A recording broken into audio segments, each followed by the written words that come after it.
So ఇలా next అదేవిధంగా రెండో పాయింట్ కూడా ఏంటంటే ఆయన చెప్పింది మీకు లాస్ట్లో 5,200 కోట్ల రూపాయలతో నేను నెల్లూరుని అభివృద్ధి చేశాను అని చెప్పి ఒక పదం చెప్పాడు. 5,200 కోట్లతో నేను అభివృద్ధి చేశాను అంటాడు. మీరు ఈ పుస్తకాన్ని చూసుంటారు. ఈ పుస్తకాన్ని నారాయణ గారు కొన్ని లక్షల రూపాయలు ఖర్చు పెట్టి నెల్లూరు నగర నియోజకవర్గంలో ప్రతి ఇంటికి పంచాడు. ఈ పుస్తకంలో ఉన్నటువంటి అబద్ధాల గురించి నేను ఇంకొకసారి తెలియచేస్తాను. నేను ఇప్పుడు ఈ పుస్తకంలో 5,264 కోట్లతో నేను డెవలప్ చేశాను అంటున్నాడు. నేను దీనికి సంబంధించి నారాయణ గారికి బహిరంగంగా ఒక లెటర్ రాస్తా ఉన్నాను. ఆ లెటర్ని నేను మీకు చదివి వినిపిస్తాను. గౌరవనీయులైన నారాయణ గారికి నమస్కారాలు.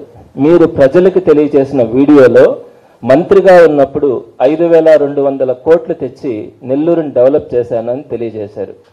మీరు నెల్లూరు నగర నియోజకవర్గంలో పెద్ద ఎత్తున పంచిన పుస్తకంలో మంత్రి హోదాలో నెల్లూరుకే 5,264 కోట్ల మొత్తాన్ని వెచ్చిచ్చాను. ఇలా నగరాన్ని ఆదర్శవంతంగా తీర్చిదిద్దాను అని తెలియజేశారు. మీరు పోటీ చేస్తున్న నెల్లూరు నియోజకవర్గానికి వాస్తవంగా ఏ పథకానికి రాష్ట్ర నిధులు ఎంత తెచ్చారు? ప్రజలకు అబద్ధాలు కాకుండా వాస్తవ వివరాలు తెలియచేయండి. మీరు నెల్లూరు ప్రజలకు చెప్పిన ఈ మాట వాస్తవానికి కొంత దగ్గరగా ఉన్నా సరే నేను చెప్పింది పొరపాటు అని భావించి నా ఎమ్మెల్సీ పదవికి రాజీనామా చేస్తానని తెలియజేస్తున్నాను. సో నేను ఈ లెటర్ని నారాయణ గారికి పంపిస్తాను. మీరు ఏదైతే చెప్తా ఉన్నారో అబద్ధపు ప్రచారాలు ఈ పుస్తకం ద్వారా కానీ వీడియోలో కానీ మీరు డెవలప్ చేశానని చెప్తున్నటువంటి మాటలన్నీ పచ్చి అబద్ధాలు. ఈ 5,200 అక్కడ చెప్పారు, 5,264 అని ఇక్కడ రాశారు. సరే, దానికి దగ్గరగానైనా సరే మీరు డెవలప్మెంట్ యాక్టివిటీస్కి ఖర్చు పెట్టుంటే, ఏదైతే మీరు పోటీ చేస్తున్నారో నెల్లూరు నియోజకవర్గంలో చేసుండుంటే నేను ఎమ్మెల్సీగా రాజీనామా చేస్తానని బహిరంగంగా తెలియజేస్తున్నాను.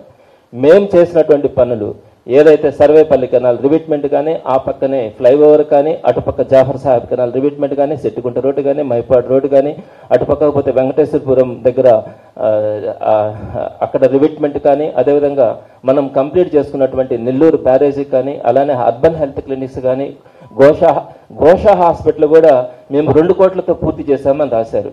ఎంత పచ్చి అబద్ధం అంటే దీంట్లో ఉండే మాటలన్నీ నేను ఇంకొకసారి దీని గురించి వివరిస్తాను. కానీ నారాయణ గారు ఒకే రోజు సుమారుగా 8 మంది దగ్గర ప్రెస్ మీట్లు పెట్టించి నన్ను నోటుకు వచ్చినట్టు తిట్టించారు. నేను నారాయణ గారిని ఒకటే అడుగుతా ఉన్నాను, మిమ్మల్ని నేను చాలా గౌరవంగా సంబోధిస్తున్నాను, చాలా గౌరవంగా కూడా మాట్లాడుతున్నాను. మీకు అర్హత లేకపోయినా గౌరవ ముఖ్యమంత్రి గారిని నోటుకు వచ్చినట్టు మాట్లాడుతున్నారు. రాక్షసుడని, సైకో అని మీకు నోటికి ఎంత వస్తే అంత మాట్లాడుతున్నారు. అయినా కూడా మేమెవ్వరం కూడా మిమ్మల్ని పల్లెత్తు మాట మాట్లాడి తిట్టట్లేదు. కానీ నేను మిమ్మల్ని మీరు చేసినటువంటి అబద్ధపు ప్రచారాలు ఏవైతే ఉన్నాయో అంకెలతో సహా మీకు నేను వాస్తవాలు తెలియచేస్తే మీరు నోటుకు వచ్చినట్టు తిట్టిస్తున్నారంటే మీ సంస్కారం, మీ సంస్కృతి అర్థమవుతుంది ప్రజలందరికీ కూడా. మీ ఒరిజినాలిటీ ఈరోజు నెల్లూరు ప్రజలు అర్థం చేసుకుంటున్నారు. మీలో లోపల ఉన్నటువంటి అపరిచితుడు ఎలా ఉంటాడు అన్నది ప్రజలందరూ కూడా చూస్తున్నారు. ఏంటి అంత అవసరం, అంత అహంకారం ఏంటి? ఏం మాట్లాడాను? ఒకవేళ నేను మాట్లాడితే పలానాది తప్పుందని చెప్పండి. నెల్లూరు ప్రజలు ఈ సంస్కృతిని నచ్చరు అని నేను మీకు తెలియచేస్తా ఉన్నాను. ఇకపోతే నేను ఆ రోజు ఏదైతే కొన్ని పాయింట్స్ చెప్పినానో సుమారుగా నేను 15 పాయింట్స్ని మీ దృష్టికి తీసుకురావడం జరిగింది. ఆ 15 పాయింట్స్కి నేను కట్టుబడి ఉన్నాను. అవన్నీ కూడా నిజాలు. నేను ఒక్కసారి బ్రీఫ్గా నేను చెప్పిన ప్రతి మాటకి కట్టుబడి ఉన్నాను, అవి వాస్తవాలు అని నేను మరొకసారి నేను మీ దృష్టికి తీసుకొని వస్తున్నాను. అందులో భాగంగా మొట్టమొదటిది, సుమారుగా 70 సంవత్సరాల క్రితమే నెల్లూరు నగర నియోజకవర్గంలో ప్రస్తుతం 28 డివిజన్లు ఉంటే 13 డివిజన్లలో 70 సంవత్సరాల క్రితమే అండర్ గ్రౌండ్ డ్రైనేజ్ నేటికి కూడా చక్కగా ఉంది. రెండో పాయింట్, మీరు ఆ 13 డివిజన్లని వదిలేసి మిగిలిన 15 డివిజన్లలో మాత్రమే మీరు అండర్ గ్రౌండ్ డ్రైనేజీ పనులు ప్రారంభించారు.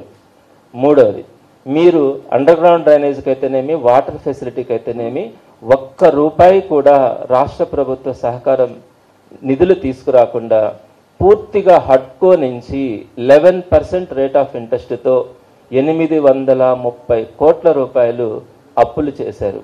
ఇది వాస్తవం. అలానే ఇందులో 430 కోట్లు అండర్ గ్రౌండ్ డ్రైనేజీకి, వాటర్ సిస్టమ్కి 400 కోట్లని మీరు అప్పుగా తీసుకున్నారు. తర్వాత ఇకపోతే ఈ అండర్ గ్రౌండ్ డ్రైనేజ్ సిస్టమ్ గురించి నేను చెప్పాను. 8.8004% ఎక్సెస్, అంటే 45.69 కోట్ల ఎక్సెస్కి మీరు పనులు చేయించారని. కానీ మీరు అది అబద్ధం అని చెప్తున్నారు. నేను దానికి సంబంధించినటువంటి ఎవిడెన్స్ను కూడా నేను మీకు చూపిస్తున్నాను. అండర్ గ్రౌండ్ డ్రైనేజీ పనులకి 8.8004% ఎక్సెస్, అంటే 45.69 కోట్లు.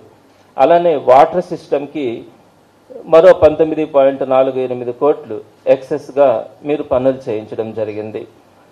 అదేవిధంగా ప్రజల మీద భారం పడకుండా మీరు చేసినటువంటి నిరుపయోగమైన 830 కోట్ల అప్పులలో వైఎస్ఆర్సీపీ ప్రభుత్వం ఇప్పటికీ 738.21 కోట్ల రూపాయలు రాష్ట్ర ప్రభుత్వం చెల్లించింది.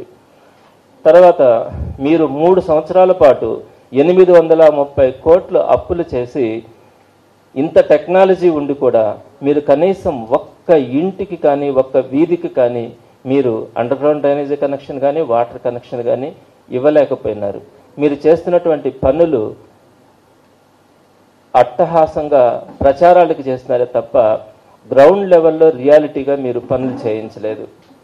అదేవిధంగా మీరు మితిమీరినటువంటి పబ్లిసిటీ అనే మాట కూడా చెప్పాను. ఇక్కడ 3 విభిన్నంగా పనిచేస్తున్నారు. అంటే under ground drainage, water system, roads వేసేవాళ్ళు. ఈ 3కి సమన్వయం లేక 3 సార్లు జేసీబీలు పెట్టి తవ్వడం వల్ల మ్యాన్ హోల్స్ కానీ, ఇన్స్పెక్షన్ ఛాంబర్స్ కానీ, వాటర్ పైప్ లైన్స్ కానీ అన్నీ కూడా పాడయ్యాయి. అదేవిధంగా అన్నీ అంటే చాలా దగ్గరలో పాడయ్యాయి. మ్యాన్ హోల్స్ కూడా చాలా దగ్గరలో హడావిడిగా వేసినందువల్ల రోడ్స్కి అన్లెవెల్గా రావడం కూడా జరిగింది. అదేవిధంగా మీరు అండర్ గ్రౌండ్ డ్రైనేజీలో హౌస్ సర్వీసెస్ కనెక్షన్ ఇవ్వాలా అన్న ఆలోచన మీరు ఎక్కడా కూడా చేయలేదు. అలానే రోడ్లని మీరు హడావిడిగా వేయించినందువల్ల అవి నాసిరకంగా రోడ్లని వేయించడం జరిగింది. ఈ ఎండ్ టు ఎండ్ రోడ్ల గురించి కూడా చాలామంది ప్రాబ్లమ్స్ ఫేస్ చేస్తూ ఉన్నారు. రోడ్ల మీద రోడ్లు వేయడం వల్ల హైట్ వచ్చి లోపలికి నీళ్లు రావడం, చెట్లు వేసుకోలేకపోవడం, అలానే ఎలక్ట్రిసిటీ పోల్స్ వేయడం కానీ, అలానే సైడ్ కాలువలను ఎక్స్టెండ్ చేసుకోవడంలో కానీ వీటన్నింటి వల్ల కూడా ఇబ్బందులు పడుతూ ఉన్నారు.